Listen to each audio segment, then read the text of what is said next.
my mom talked about Christ and about Christianity. My dad, not so much. My dad was from that generation where he was, the gruff guy that few words, doesn't really say anything that's emotional, doesn't show any vulnerability. He was that guy.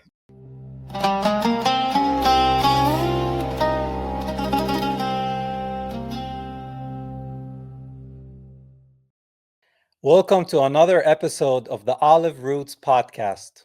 I'm your host, Chose Ayub, and today we have a wonderful filmmaker. His name is John Droese. What's going on, John? Hey, not much. How you doing, Josie? I'm good, man. I'm glad we were able to set this up. I know you have a crazy schedule and you're working on this project, Bound by Betrayal, so we're probably going to get that. But good to have you, man. How's your day going? The day's going well. It's going well. I can't complain. Another day above ground's a good one, right? Amen to that. All right, what I like to begin with is identity. So I would like you to share with the audience your backstory. Where were you born? Did you move around? How did you grow up? What kind of family did you have? And then moving on to meeting the love of your life and getting married and all that. Just give us like your whole identity since you were a child, relationship with family, how you met your wife, and all that beautiful stuff, man, and the good, the bad, and the ugly. I got you. So, I was born in 1966 in San Jose, California, and I lived in California until I was 7, and then we moved to Miami, Florida. So most of my memories, and I would say the stuff that directly affected me growing up, happened down in Miami in the 70s and 80s. Had I guess a typical American family back in the 70s. I had a mom and dad. I have 2 sisters and 1 brother. And my parents were married. They got divorced later on, but they were married through my formative years until I had already moved out of the house. Then they got divorced. And I would say that, yeah, I guess it was a typical white Anglo-Saxon family. There was the undercurrents of prejudice going on for sure. Nothing really blatant. I guess probably my first encounter was when I was really young, maybe 6 or 7 years old. We were having a birthday party, and my parents said, "Hey, invite all the kids from your class." And they knew I had this best friend of mine. His name was Johnny.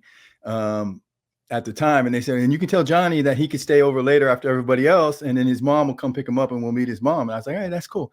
Well, what they didn't know is Johnny was a little black kid. And so we had the birthday party. They came, they left. Johnny stayed after. We played, had a good time. His mom came, picked her up. My family was very respectful and all that kind of stuff. And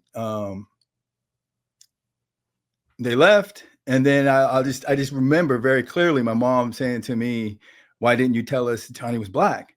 And it just never occurred to me, that seeing somebody as different because of the color of their skin.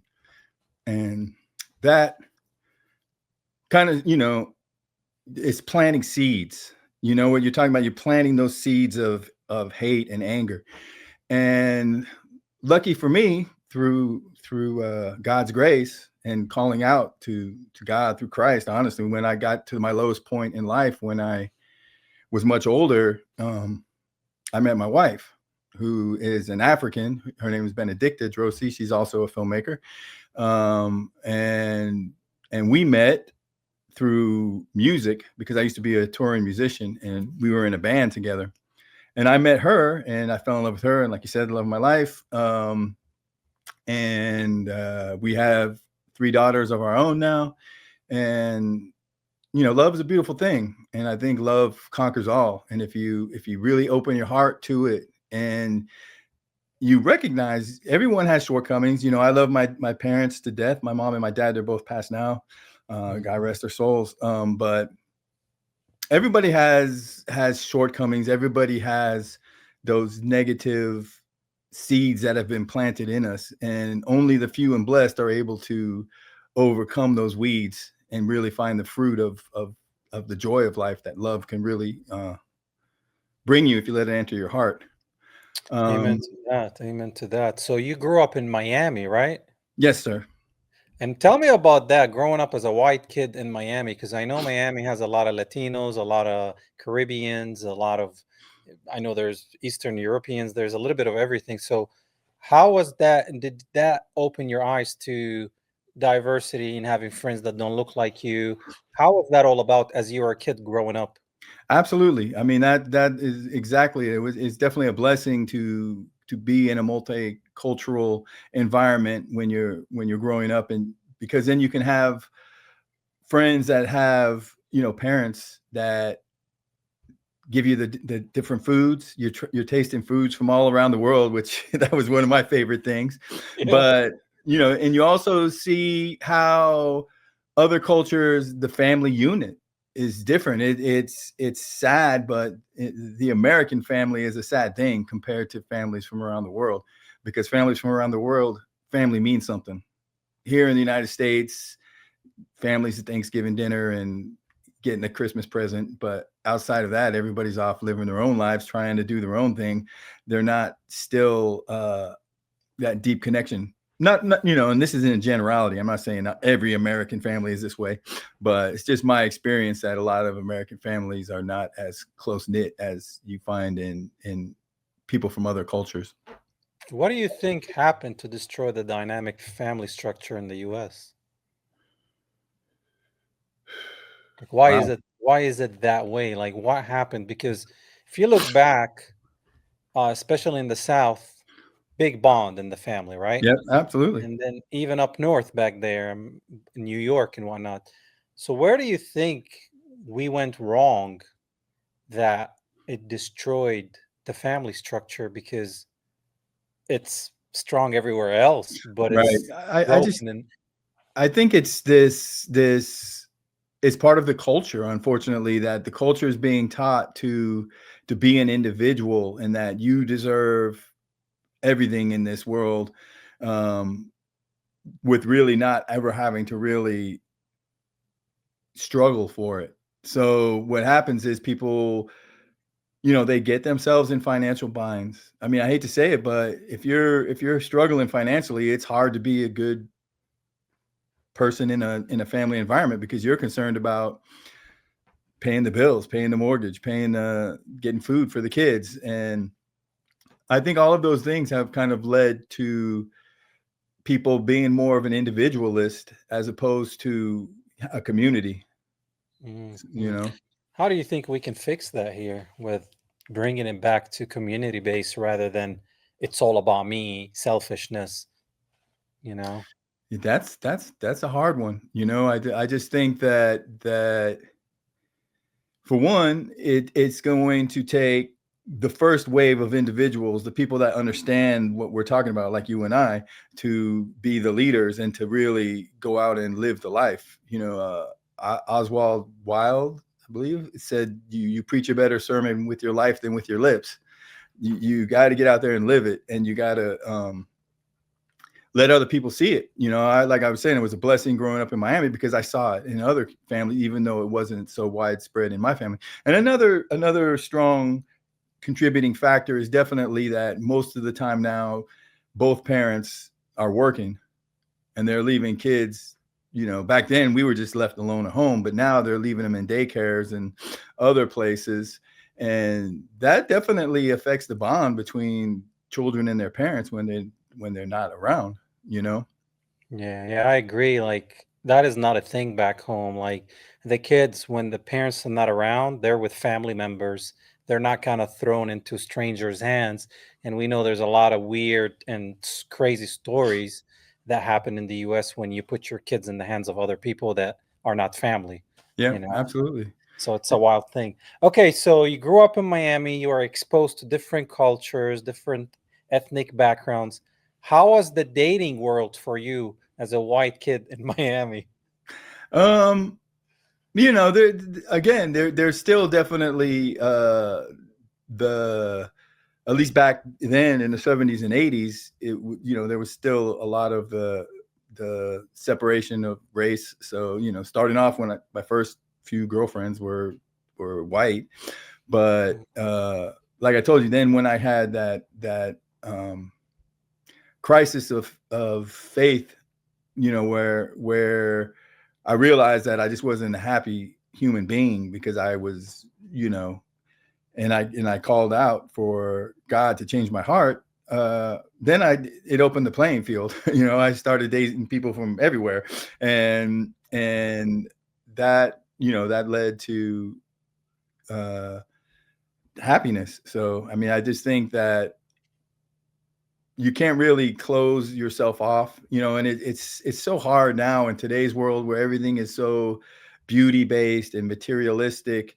You know, I try to tell my daughters, you know, they get to be so picky about, oh, this guy my guy has to be like this, has to do this, has to make this much money, has to, and I'm like, you're closing the door on millions of opportunities that might truly show you happiness in life, to to find this ideal that you have conceived in your mind that maybe it's not really going to be what you really want in the long run. Because what you really want is you want a partner, and you want somebody that you can talk to and you can get along with, and that, you know, you guys share the same values and you guys share the same overall dreams, you know. Yeah, yeah, that's beautifully said. So tell me, how did you meet your wife and how did that come about? And, it's a whole new culture.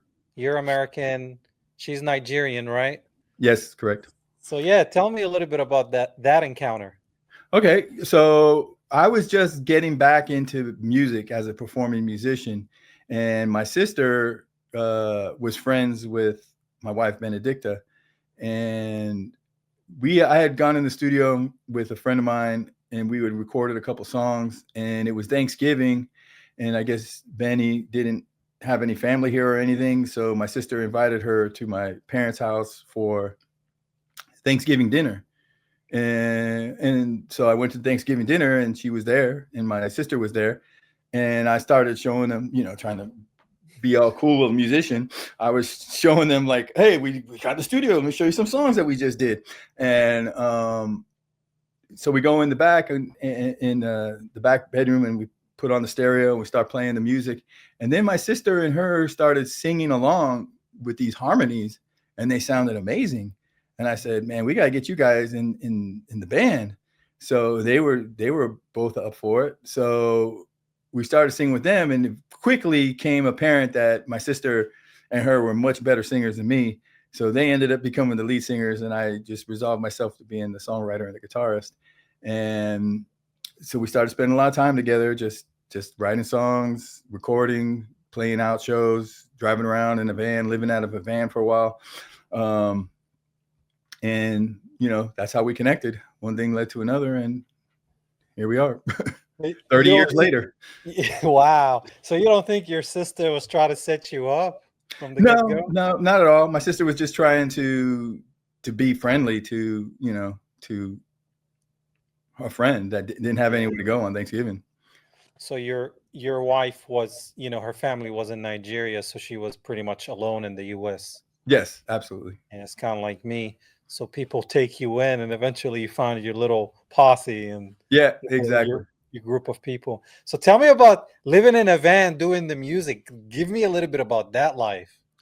It's you know, it's not as glamorous as people like to think it is, because um you know, the people that you're spending so much time with, you know, quickly everyone has annoying habits. I'm sure I was probably the most annoying out of everybody. I'll raise my hand.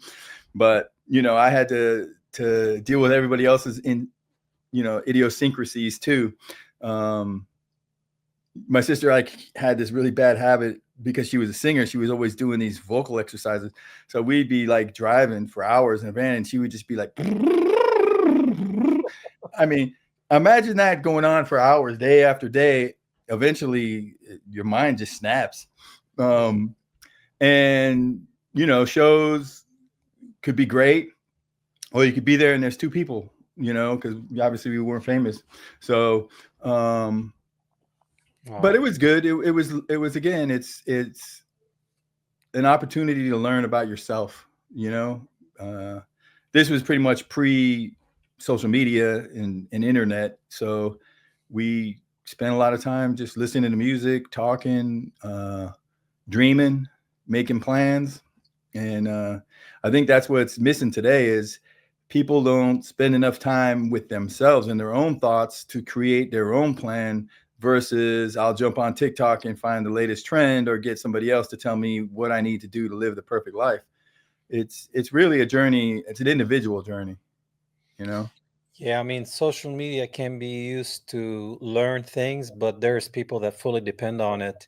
And instead of themselves being authentic, they're actually seeing things and just doing it all over or learning something that is not even true. And they're not really having that authentic connection with other human beings, which you're right, it's missing. Like if you go out to a coffee shop, yeah, usually maybe there's a few people working on a laptop, but you go to a coffee shop because you want to meet people. Yeah. You want to talk to people. So, like right here in Tyrone, Georgia, there's a coffee shop called Circa. I'm always there because I can work and then I can put my laptop to the side, have a conversation with a stranger, build connections, or just just having a conversation. And Or even just having a true conversation with your friends, because through text, you text somebody and then it's 10 minutes later because they've got two other texts going on, plus they maybe have work contacting them or other problems that they're dealing with at the same time, versus you meet at a coffee shop and you're sitting down with a cup of coffee looking each other in the eye and you're having a more genuine conversation. yeah, yeah, I think that's very important. I mean, thank God we can do these things when we can drive and waste, schedule is crazy and waste time driving if you're 2 hours away or whatnot. So this is beneficial. We have so many ways to communicate with each other, but everybody's busy. Everybody has something going on. I don't have time. Sorry, man, I didn't respond. It just seems like fast-paced life and we can Yeah. barely keep up, you know? Yeah. It's All tough. right, let's move to the next segment of this podcast. We're going to move to faith. Mhm. I remember you said something that you had struggles and you reach out to God and you reach out to Christ and he got you out of that bad Mhm. place. Tell me about that journey and what were you going through, and if you can share with the audience, because this is what this show is all about, as much as honesty and as much as you want to feed us, we're willing to take. I understand. Yeah, no, it was the struggles of hate. It was the seeds that were planted. I mean, I clearly remember uh, when I got into my teenage years. A good friend of mine, Avelino Perez, was a Cuban. His family immigrated from Cuba, so he was a second generation Cuban immigrant. He was the best friend of mine, and he started to like a black girl in high school, and I made fun of him to no end about it, and and when there was the McDuffie riots happened down in Florida, there was a guy named McDuffie who was killed by the police, a black man, and that led to there being riots.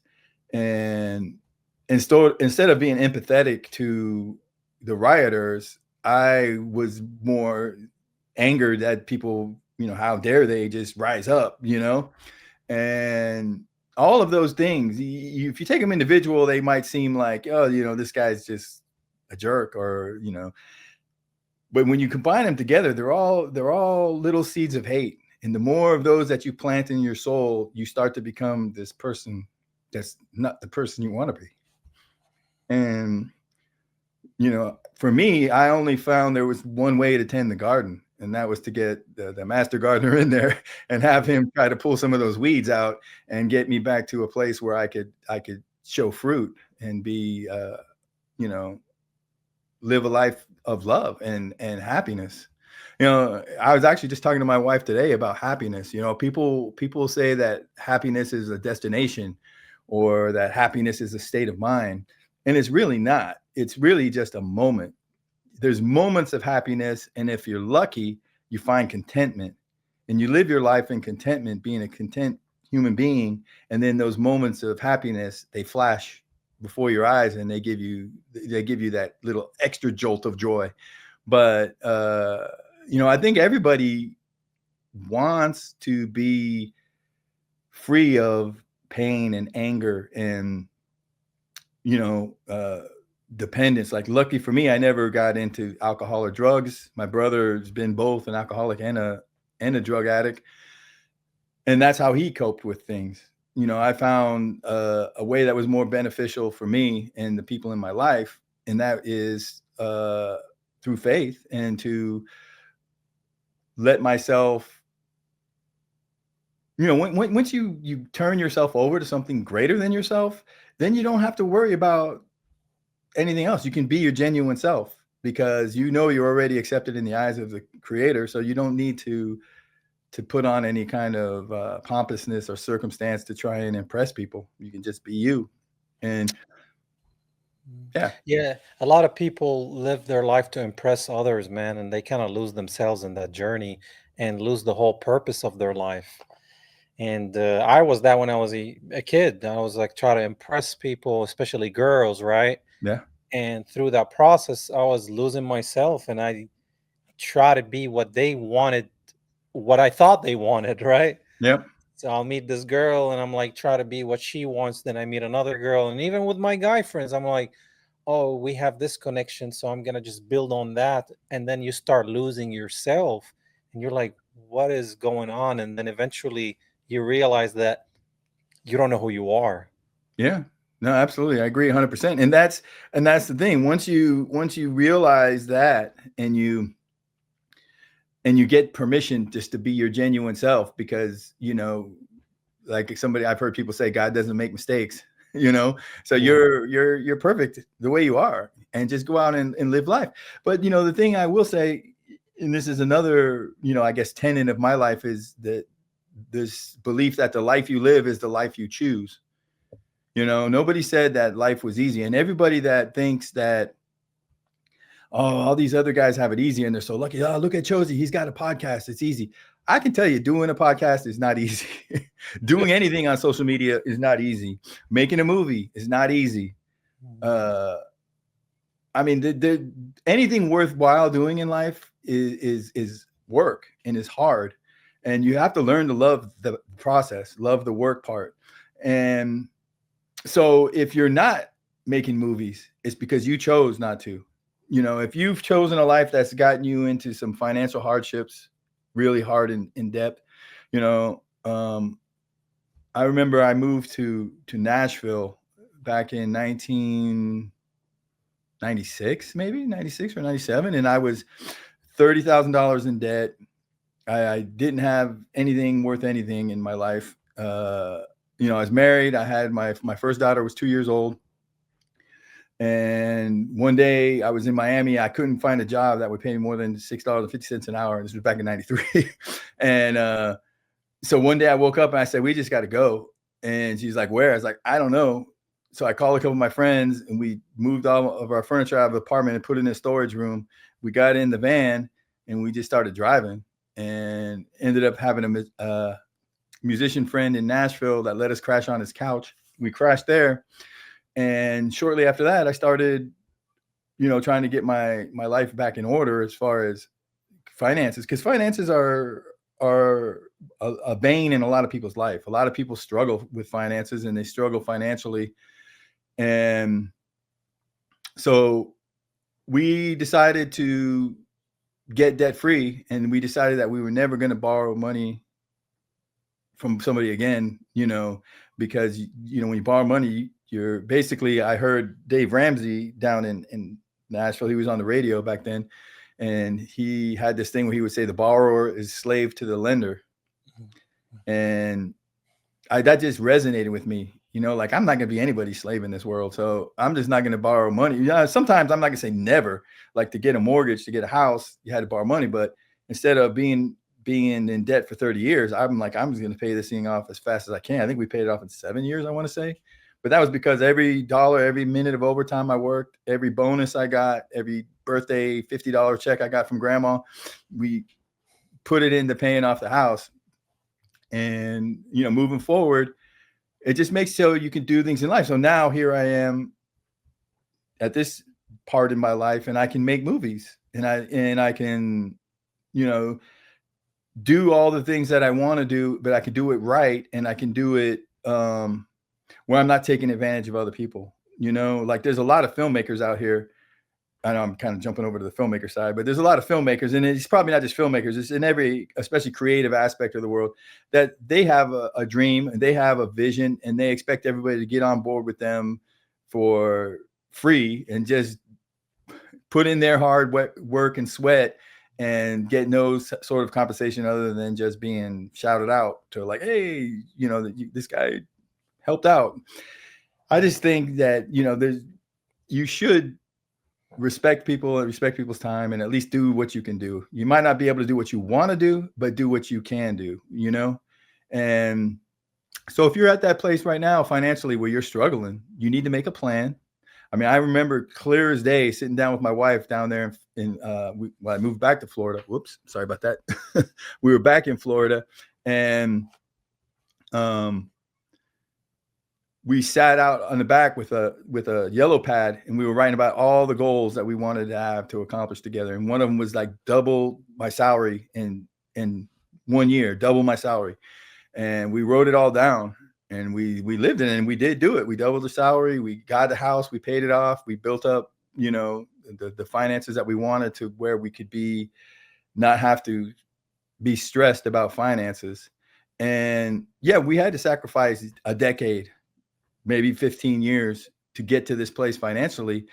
But my dream and my vision for my life was to be where I am now, which is I'm not ruled by the dollar, and I'm not ruled by having to go out and be a slave to someone else, you know? And I just think that, yeah, that might not be what everybody's dream is, but, you know, I raised my kids not to borrow money. You know, all three of my daughters have gotten through college now with no student loans. They all own their cars. Wow, They that's a blessing, man. Yeah, and because I don't want them to have that burden. That was one of the biggest burdens in my life, was when I was $30,000 in debt, and just the stress of it, you know, not making anything. Neither me or Ben. You know, I had a 2-year-old daughter. Benny wasn't working. I lost my job, and now, you know, there was no money in the bank. There was nothing to to keep us going, you know, other than making a plan and then following through on it.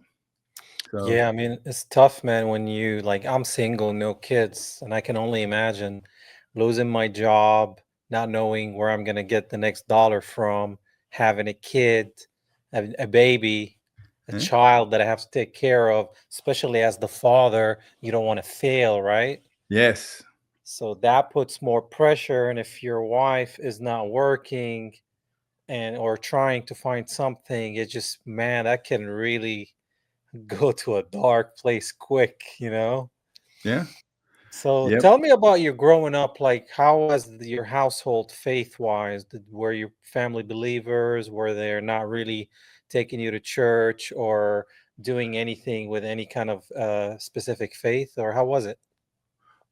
Well, uh, before I can remember, I don't know. I know I was baptized when I was very young. I don't remember that happening. So I actually got rebaptized when I was much older, after when Benny accepted Christ and decided to get baptized. I got baptized again when she did. But we would occasionally go to church. There wasn't any kind of real structure to it. It was more for the community than for the faith, I think, side of it. Or if I'm not remembering this correctly, I think it was more like my mom wanted to have some free time, so she dropped us off at Sunday school, and then who knows what she was doing to get rid of the kids for a while. But that was very short lived and not very often. But they, you know, my mom talked about Christ and about Christianity. My dad, not so much. You know, my dad was from that generation where he was, you know, the gruff guy that few words, doesn't really say anything that's emotional, doesn't show any vulnerability, he was that guy. Mm. Always showing strength, a firm hand, Tough uh, love. The tough tough love. love. Yeah, yeah, and yeah. So So what got you into the church? What got you into the faith? What got you like to find Christ? Like I like something had to have led you there, or someone, or like how did you end up well, really surrendering? I was very inquisitive, growing up, especially in like from 15 on, and I was a ferocious reader and a debater. We would like to debate with our friends. We had, friends from all different cultures and different faiths and everybody would want to debate about stuff. And there was one guy in particular who would always quote the Bible and always give his interpretation of the Bible. And I'm like, you know what? Instead of just taking this guy's word for it, I better read this read this myself. And there was times when I read every kind of philosophy. I got into Nietzsche. I got into uh, even going back as far as like Socrates and Aristotle and the Stoics and all of that kind of stuff. And I was always just trying to find the answers. I think there is that longing inside of all of us. Is some people just do a better job of squashing it way down by getting involved in distractions in life, but we all have a longing to know what the truth is. And I think if you're willing to take that journey, you know, uh, everyone takes a different road, but all roads lead to the same destination. When it comes to finding truth. And I think that I had a lot of talks. There was some Muslims. We talk about the Quran. We talk about um, the Bible, and different interpretations. And when you're doing that with people that you genuinely love as friends, your friends, and you have that level of love and respect for them, you don't beat somebody up for having a different view than you. You try to understand their perspective, and then you try to form your own. And the best way, I believe, to form your own is to go to the source, which means you got to buckle down and you got to read and you got to use your brain to either believe or not believe. And um for anybody out there, I think that is struggling or questioning faith, whether they should have faith or not have faith. First off, that's in every single believer's mind, is that same everybody questions their faith. Everybody says but that's the whole tenet of what faith is. But the second thing I would say is uh sometimes belief sometimes you step into belief, which means you got to take a couple steps first before you're going to feel it in your heart or feel it, feel any kind of change inside. So you have to just say, I'm just going to believe because I want to believe, not because I do believe or not because I've been convinced of anything, but just because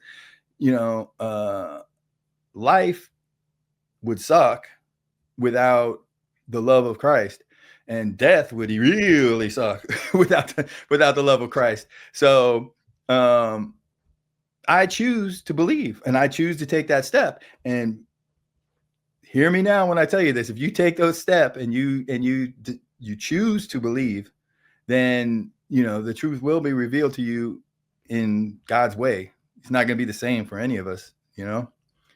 Yeah, everybody has a different encounter and may have a different relationship with God. And I feel like some people think faith is like a feeling. And I'm like, Right. no, faith is an action. Yes. You have to walk towards that and believe in your heart that I believe what the sacrifice means to me as Chosi personally, and see how much God loves me. And why would I not want to go and walk with God if I know He loves me? Because, growing up, I remember it was mostly based on a fearful relationship. Mm. Like, oh, I don't want to do this because I'm going to burn in hell, right? And when I met Christ a couple of years ago, I had an encounter with Christ in person. I was like, it's not about fear. It's about love. And because you love, you don't want to disappoint. Right. Hmm. And that changed my whole perspective of how I look at God. First, a judging, brutal, angry God. That's what I thought. And then later, I'm like, no, he's loving, he's kind, and he forgives. And that Hmm. changed my whole mentality. And it's beautiful to see how I start seeing things because I was more biased. I had some hatefulness in me. And now I'm more loving, more accepting, and of course, I struggle just like any other human being at times when I Yeah. have to deal with certain situations. But it's been a blessing, man. It's been a blessing. All right, I see you lost the light there. Yeah, that one was on a battery and the battery died, I guess. So It's all yeah. good. All right, let's. I think that was God talking to me saying, hey, listen to this guy. It's like wrap it up. All right, so the next portion I want to talk to you about is your filmmaking. I want you to tell me how you got into that and where you are today in the filmmaking world. Okay. So as I said, I started out in music and was a musician, writing songs, songwriter. We made a couple albums, we toured around, and then I had a daughter, and with her, we still tried to make the musician thing work for a while. Um, but then I got into through a couple of bad business ventures. We got into that financial problems that I was talking to you about. So at some point, I had to say, let's put this on hold and let's get this other part of my life straightened out. I mean, I think that a dream deferred is not a dream lost. So, there's a lot of people out there that want to follow their dreams and that, like, my purpose in life is to do this or my purpose in life is to do that. And that might be very true, but we as men in particular, we do have a responsibility to take care, be caregivers for the people that fall under our watch, so to speak, I guess. So, at that time I had a wife and one daughter, and there was two other daughters soon to be on the way. So, uh, we uh, we ended up, like I said, packed up the van. We drove up. We ended up moving up to Nashville. I got a job as a tow truck driver in Nashville, and I was working 80 hours a week probably just to get 40 hours overtime a week. I was doing 40 and 40 in overtime just to start getting this debt cleaned up and to pay the bills that we had. And again, I was still a voracious reader, and I was working for a big tow organization. I won't say its name, but it was a big tow. If you're thinking tow, you're probably thinking of the company I was working for. And I decided, you know what, I want to move up through the company. So I started reading. Well, there was actually an encounter I had that brought me to learning that I should read. If you read a book a week in the area that you want to excel in, um, you're going to be ahead of 90% of the people in the room. So the greatest thing I ever did is I got my library card and I lived about a half mile from the library, and I would go to the library and I got books on speech giving, communication, business acumen, every aspect of business and management. And sure enough, there was an opportunity to become a manager of one of their tow fleet locations. And I went to the interview. Up until this point, I'd just been a tow truck driver. And I sit down to do the interview, and I'm looking over the guy's shoulder, and I see behind him a bookshelf. And on that bookshelf, I'd seen a bunch of books that I read. And I said, oh, so you read blah, blah, blah. And we spent the whole entire interview just talking about business books. That's all we did. We talked about business books. And lo and behold, I got the job. And then I started working. Now I was making some decent money. So I started making money and, getting a house, building a foundation. My plan was always, I remember the older generation, my grandparents' generation, people worked to 55. At 55, you were done. There wasn't like, my mom and dad worked into their 70s. you know, but my grandfather's generation, 55, you were done. I said, there's no way I'm working past 55. It's just not going to happen. So, you know, I put in the work. We wrote down a plan. This is how much money we need to have the house paid off. We need to have this much money in the bank. We need to have this much money in investments. We need blah, blah, blah, blah, blah. We made the plan and we went to work implementing it. And I would get these struggles where I'd say like, oh, I want to start making music. I want to do this. So on the side, when I wasn't working at night, I started doing production music for TV and films. So I was just making music in my home studio, and I was putting it in music libraries, and those libraries were getting it licensed to TV shows and films. So my music was showing. I was mostly instrumental stuff. We did some Afrobeat stuff that got used in a couple of documentaries, which is pretty cool. And that led me to saying, when I first got into it, you could make some decent money doing that. And then the money just dried up because everybody and their brother started doing production music. Everybody that had a computer was making production music. So the value of what you could do diminished greatly. So then I decided, you know what, I want to make films. I love making films. My wife is a writer. She wanted to write scripts. So I said, you write some scripts. We're going to jump into making films. So it's the same thing. I read books about filmmaking, books about directing, about the cinematography.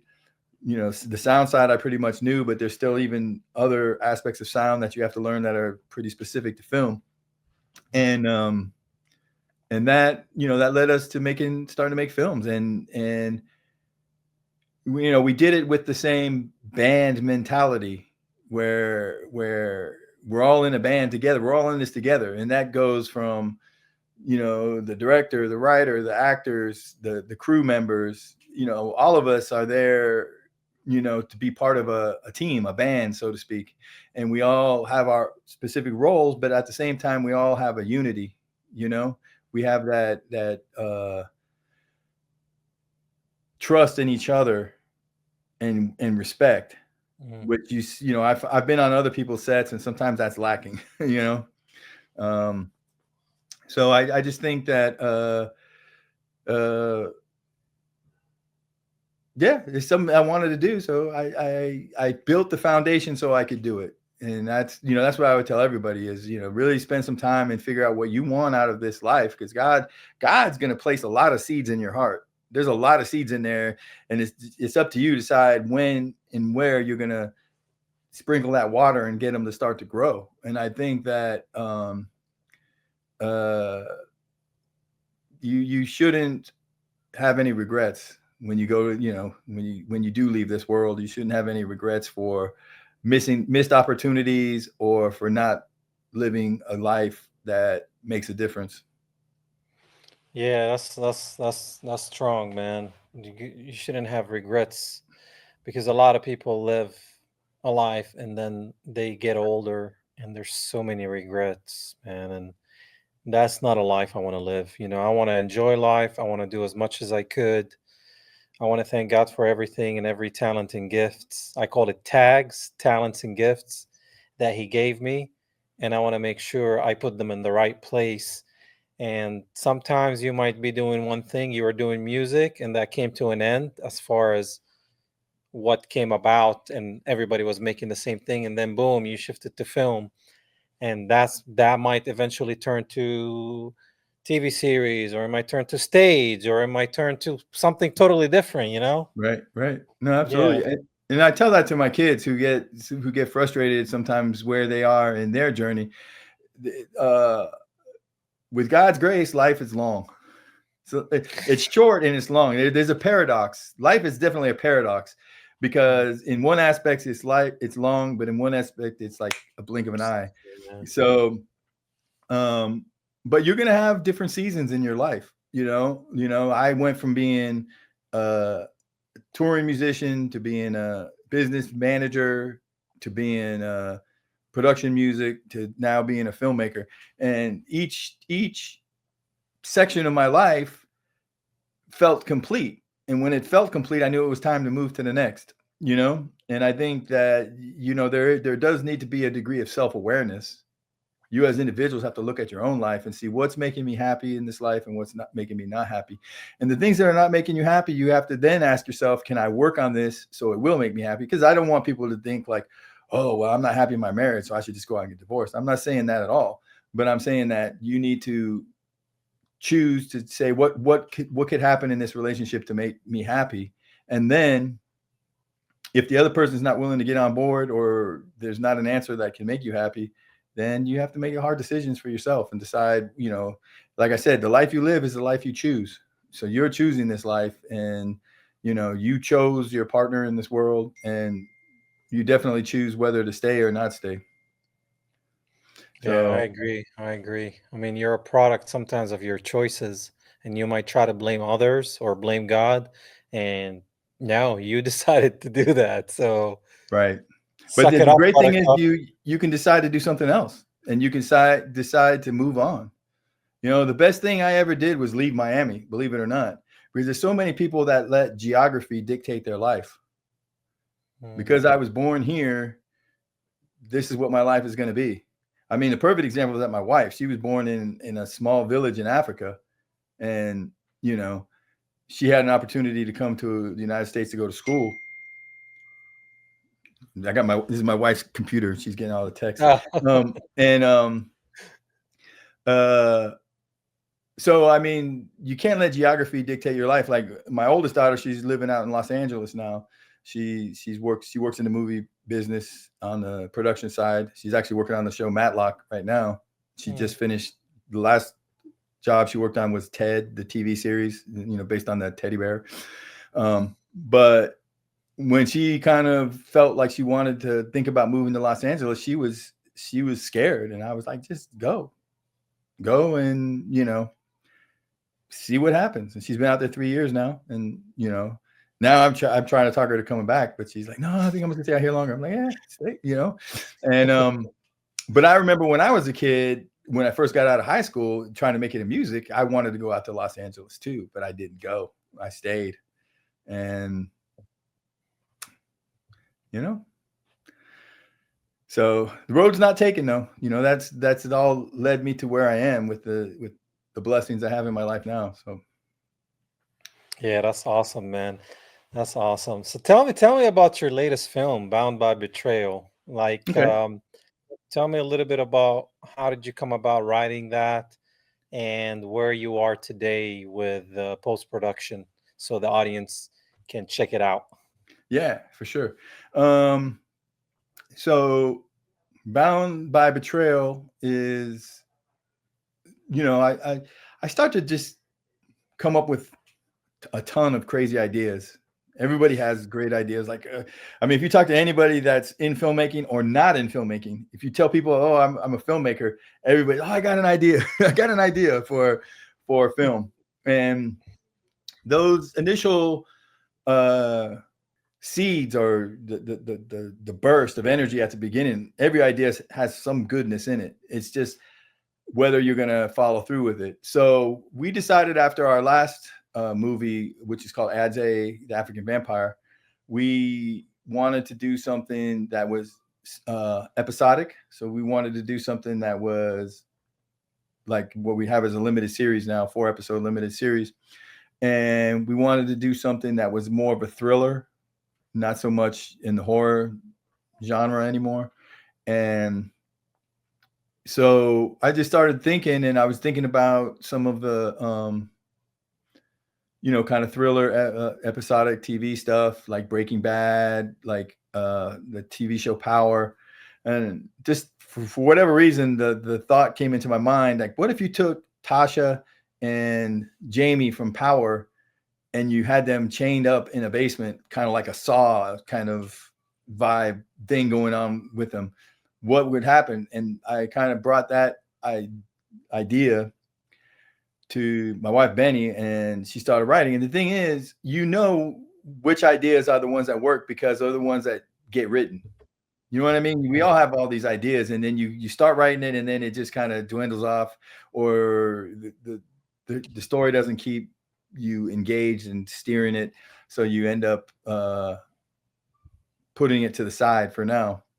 And So we did that. We went ahead and we filmed it, starring Josie. He's in it himself. I know him as an actor, very talented actor, um, and very easy to work with. He brings a lot of great ideas. And we're in post production now. We've got through the first edit. We're doing a crowdfunding campaign right now for Bound by Betrayal. If you get on Indiegogo, if anybody wants to see about donating, but we're just raising funds to do the finishing stuff, the color correction, the 5.1 surround sound mix, the VFX. We want to actually get like a real VFX artist, you know, because sometimes when you're first starting out, you got to be the man of all hats. You got to do everything yourself, you know. Like on Mhm. ads, I did all the VFX, I did the sound mix, I did the color correction, and some of those things were not as good as they could have been, and so you want to bring in experts on those parts if you can.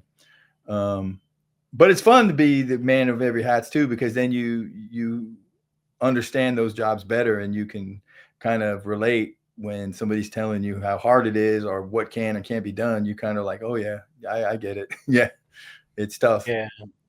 Yeah, I mean, when you create your own film or your own project, um, you start understanding the value of all the people that are working on the production, from the lights and the audio and the camera guys and the focus pull and Crafty. crafty Yeah. makeup. I mean, all of it, wardrobe. And you're like, oh man, you guys are all important. And now I see what kind of job y'all doing.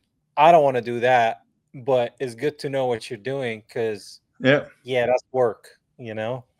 So Yeah. what's next? What's next? I'm probably gonna put the link in the description under this video on YouTube for the Indiegogo, so people can go there. So make sure you guys go there, and if you are willing to contribute some of your money, we would love it.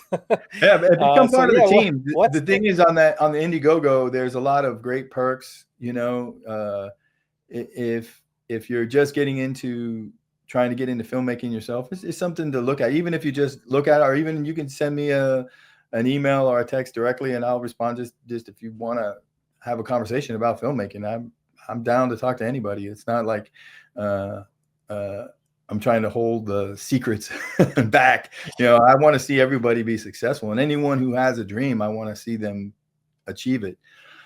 But as far as what's next, we are talking about possibly getting into trying some vertical video stuff, some short little 1-2 minute episodic vertical video kind of stuff in the vein of like The Office, kind of, you know, filmed in that kind of mockumentary format. Um, and that seems to be the idea that's getting the most excitement behind it, and it seems like it's going to be written. There's a lot of good characters in it. There's a lot of good, you know, I don't really want to go into too much detail about what the premise is of it, because then somebody will come out with the same thing, you know. Yeah, Uh, yeah, exactly. yeah, I mean, I've never been afraid of that really, because an idea is an idea. The execution comes from your individual creativity and your individual skill set, you know. So Yeah, I agree. Like, I was thinking about something that would be cool, something like The Office with more of an international workers, yeah, yeah. and I with mean, different. actually, one of the ideas that didn't kind of make the cut was to do it as like a Indian call center, like do it in there. That would be hilarious, man. There's a lot of gold in that idea. Yeah. Like We could it could get either be Kunal for that one. an Indian call center, or it could be like a boiler room. The guys that do the scams where they tell you, yeah, it could be like in that world. Oh man, scamming would be it, bro. Yeah, yeah, yeah. It would be pretty funny. People calling in and all these crazy Yeah, scams. yeah. Yeah, I can see that, man. That's cool. That's cool. All right, I guess the last thing we can talk about is resistance. We have about 5 minutes. Hmm. What was your biggest thing to resist in your life, and you might be resisting today? you might have overcome it, or maybe you're still going through it? Like, what do you feel like the biggest thing that you've been resisting all your life? You mean like a temptation kind of resistance, It or do can you? be a temptation, it can be the enemy, it can be substance, it can be anything, whatever you think it was the biggest one that was you're like, man, this is the main thing I need to resist in my life. I think it's judgment and anger. That's probably the biggest resistance. The biggest struggle I have is because it's like seeing a reflection in the mirror of the person you don't want to be. Every time you open your mouth, every time I say a negative word towards my wife or towards my kids or towards a friend because I lose my temper, um, it instantly hits me as instantly regret, Mhm. um, and I do think that temptation through whatever guise you want to call it, the devil, the enemy, evil, is it perseveres in this world too, because every time I set a goal or a plan, if I verbalize it to somebody, like I'm going to do this or that, instantly I'm hit with some sort of obstacle, some sort of resistance, and that tells me that there is a force out there that doesn't want to see you achieve these things that you feel in your heart that you should be achieving. And I falter more than I succeed, but that's once you come to the understanding that that's life is failing more than you succeed, then it becomes easier to accept, and you understand that I'm gonna regroup here for a second, not a long time. It could be the next day, it could be the next hour, it could be the next minute. Thing is, change happens like this. Change is a decision. I'm going to change. I'm not going to do this. And falling off is not permanent. I mean, a perfect example is diet or going to the gym. I'm going to start my diet today. And the first thing that pops up is somebody pops up with a dozen donuts at your door. Hey, John, I just stop by. Hey, I got some donuts.